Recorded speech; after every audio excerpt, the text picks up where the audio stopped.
I first want to sort of make the point, really, that there's a lot of inherent in the Treasury's budget and the OBR's forecasts is a lot of optimism about the future shape of the economy. And this is captured quite well, really, in this chart, which shows you that the OBR forecast views the recovery as amazingly faster than any other recovery or any other recession in recent history, in 20th century history. So this chart just shows you how much worse the hit from the pandemic was than other major recessions, the 1980s recession, the 1990s recession, the financial crisis, and the 70s recession, all plotted on this graph. Now, I think this is problematic. I think it is going to be a longer recovery than is being predicted. I think, as Andrew was suggesting, there will be some longer term changes in behavior, things like people working at home, perhaps more concerns about going out for entertainment and meals, etc. There's going to be more precautionary behavior, I think, which will have a material effect. So that's the first point to make, that there's a risk that the Treasury's view of the recovery is faster than in fact it will be. The other point that we've already made, but I just thought would be worth making sort of graphically, is the UK fiscal stimulus, although it feels quite large, and it was, relatively sizable relative to our European neighbours. And the furlough scheme, I think, was a good scheme, is a good scheme, and it is substantial. When you compare the Treasury's proposals in the latest budget to the US, it works out at about 1/3 the size of the economy. I'm sorry, 1/3 the size of the US's stimulus, the Biden stimulus, relative to the size of the economy, so relative to GDP. So, you can think that Biden is being way too optimistic, that the US doesn't need that much stimulus. There's arguments for and against that. Myself, I think we did need to do something closer to the scale of the US stimulus to be sure that the recovery is rapid and is sustainable. And I'll explain why I think that is the case. Now, a lot of the commentators on the budget talked about this budget as being turning over a new leaf for the Conservative Party, the end of fiscal orthodoxy, and strong emphasis on fiscal contractionism.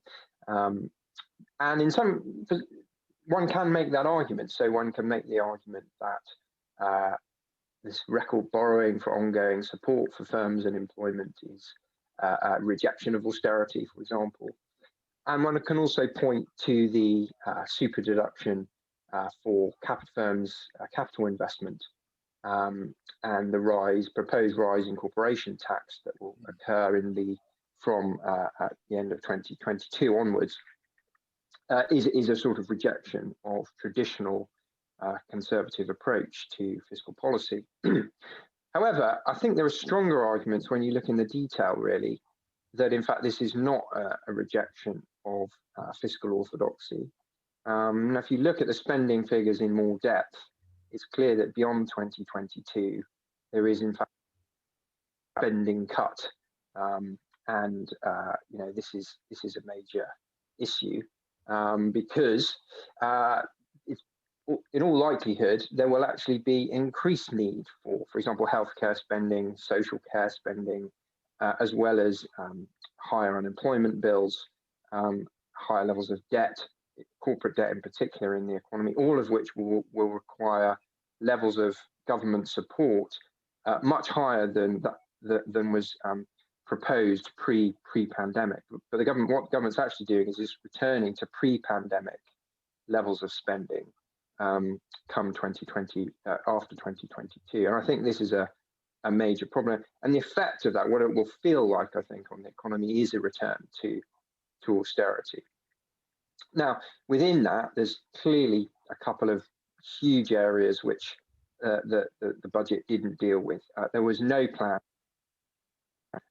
despite it being clearly the case that social care is in crisis, and that part of the reason we've had these much higher levels of deaths and fatalities and ill health was that our social care system was underfunded and not functioning effectively. There was no mention really in the budget of significant increased spending on green investment or green jobs or any kind of Green New Deal type plan. There was more demand side subsidies for home ownership, so ongoing stamp duty, tax break, and guarantees 95% mortgages for first time buyers. Both of these policies continue a long tradition shared by both Labour and the Conservative Party of subsidising the demand for property owners. Available evidence shows the impact of these policies is to further inflate house prices. So in the medium term, it doesn't increase home ownership, it actually decreases it because house prices increase beyond people's incomes as more and more mortgage credit flows into a relatively inelastic supply of housing in those areas, mainly in cities, where people actually want to live and can actually get jobs. So this just continues this sort of housing growth, house price consumer growth driven model, which I think is problematic. Fifthly, we saw a relative downgrading really of industrial strategy. There was the announcement of the National Infrastructure Bank, which some people again thought was the Conservatives turning over a new leaf. But actually, if you look at the size of this institution with just 12 billion in upfront capital, now they hope a lot of money from private markets, but this is very small. It's about 0.5% of GDP. Compare that, for example, to the KfW State Investment Bank in Germany. That's about the size of that bank is about 20% of GDP in terms of its assets. It's a massive institution, and it plays a huge role in supporting both small firms and supporting regional banks and underwriting strategic loans to a variety of sectors. Neither was there any support for exports, despite what's going on with trade with Brexit. No sign of an export bank, for example, to support export credit. Nor was there any real support for rising corporate debt, which Andrew pointed out is a major issue, in particular for smaller firms. And just to put some sort of numbers on these issues, the left-hand graphic is from a report by the IIPP, which I think just came out today, actually. This is just an estimate of the summary of the investment required to bring the health and social care system back to what one might call a reasonable shape post-pandemic. These are the estimates of expenditures, and they estimate around 12.3 billion is needed. This would include a 5% pay rise for NHS staff, which I think most people would agree is appropriate, and a pandemic funding settlement in excess of what's currently not being offered because the government hasn't come up with a funding settlement as yet. Capital investment, living wage guarantee for care workers. They're one of the poorest paid groups in the country. And of course, as well as all the sort of social justice arguments for pay rises for some type of workers, there is a simple economic argument as well. But basically, people at the bottom end of the income spectrum tend to re-spend more of every additional pound you give them in pay, because they need to. Essentially, they spend on food, energy, etc., much more so than wealthier parts of the population. So increasing the wages of the poorest public sector workers could have a major stimulus effect, or a bigger stimulus effect, I would argue, than, for example, subsidising business investment, which may happen anyway. I mean, the super deduction may just bring forward investment that firms were anyway planning, say, in a year or two's time. But maybe some in the audience can comment further on that. The other chart just shows the effect of Brexit finally kicking in now. Massive collapse in British goods to the EU. Obviously, this is just the sort of first month's figures, really, and we'll have to see what happens. But it does look to me like there's something quite a serious hit to our trade with the EU coming from the agreement. So, some big opportunities missed, I think. The Green New Deal, a Green New Deal, focused on job creation for young people, in particular, and apprenticeships for younger people or those who need to retrain because they're in industries that have been badly hit by the pandemic, or industries that need to change anyway due to our decarbonisation targets and net zero carbon by 2050 target for the economy.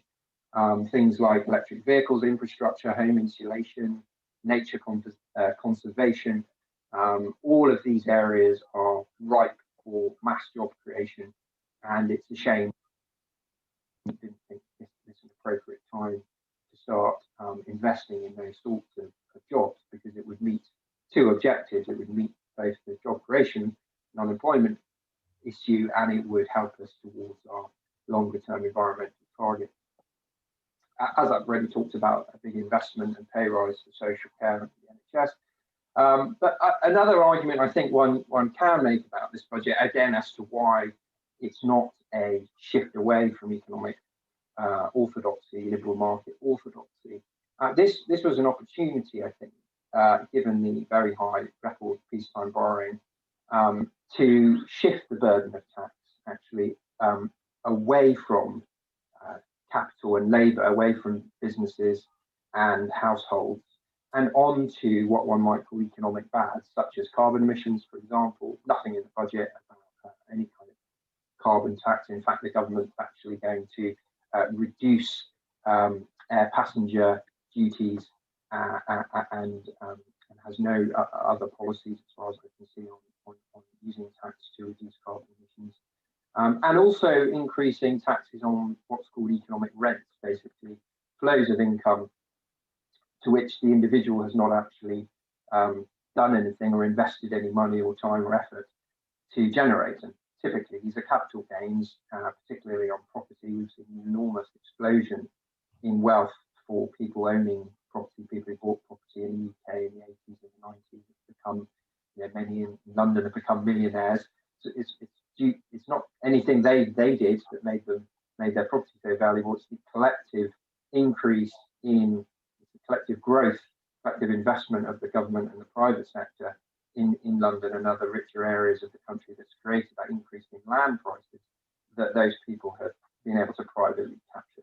This is all economists, whether left wing or right wing, basically agree that taxing these kinds of rents is the most efficient form of tax, because it doesn't affect investment by firms or spending by households. But there was nothing in that. Rather, the government did the opposite. It's raising taxes on businesses and also on households by freezing the income tax threshold, and there's nothing there on property or carbon emissions.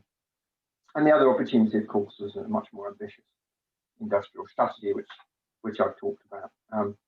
I've just got a couple of slides here which sort of illustrate the problem, I think, of what's happened to the UK economy since the 1980s, really. This just shows how our banking system has become oriented towards lending against property, commercial property, in the orange there, domestic property, domestic mortgages in the yellow have expanded hugely. Financial lending has expanded a bit as well. Other is also mainly financial, the green category. What one might call productive lending to non-financial firms, manufacturing, etc., has essentially fallen by 2/3 since 1986.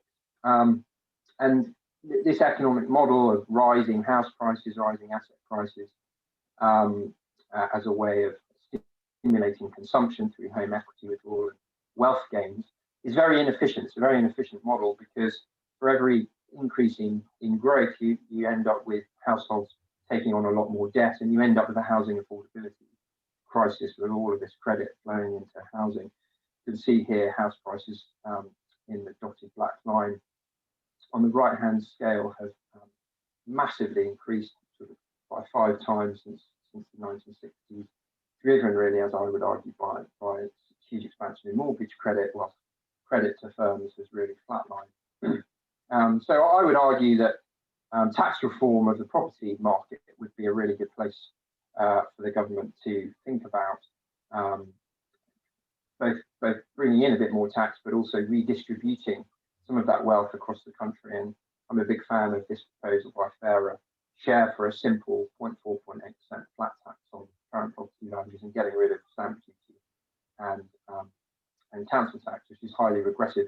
Again, the economic effect of this would actually be to provide a stimulus to people in poorer areas of the country. So the darker shading in this chart shows those areas of the country that would most benefit from a simple annual property value tax of this sort. And you can see it's the north, it's the southwest to some extent, but the Midlands as well, doing much better than richer areas who would have to pay more. But I think that would be a good way, again, stimulating demand. And just finally, really, I'll finish here. How do we deal with this corporate debt problem of the pandemic's created, whereby firms have had to borrow huge amounts of money from banks, much of which has been guaranteed by the state, but there's a question over, if that debt has to be kept rolling over and rolling over. The problem will be, will firms, under that debt burden actually be wanting to invest and grow, or will they just be so concerned with paying off that debt that they won't invest, they won't take on new staff, and they won't help the recovery take place. We've done some research at the IIPP arguing for some sort of large public wealth fund that actually injects equity into these firms. So it could be airlines, for example, or other strategic industries, energy, but it could potentially be small, medium-sized firms as well. And the advantage of equity would be it wouldn't increase the debt burden of those businesses. But if they were successful in recovering and growing, the government would actually get a return on that equity investment, and it could then either sell those stakes back into the private sector if it wanted to get out of that industry, or it could continue having a share and helping to influence the growth of those firms, for example, supporting decarbonisation processes. Our proposal would be to create a completely independent body, an independent UK public wealth fund that would manage this process at arm's length from government, so it wouldn't be affected by short-term political demands in much the same way as a state investment bank.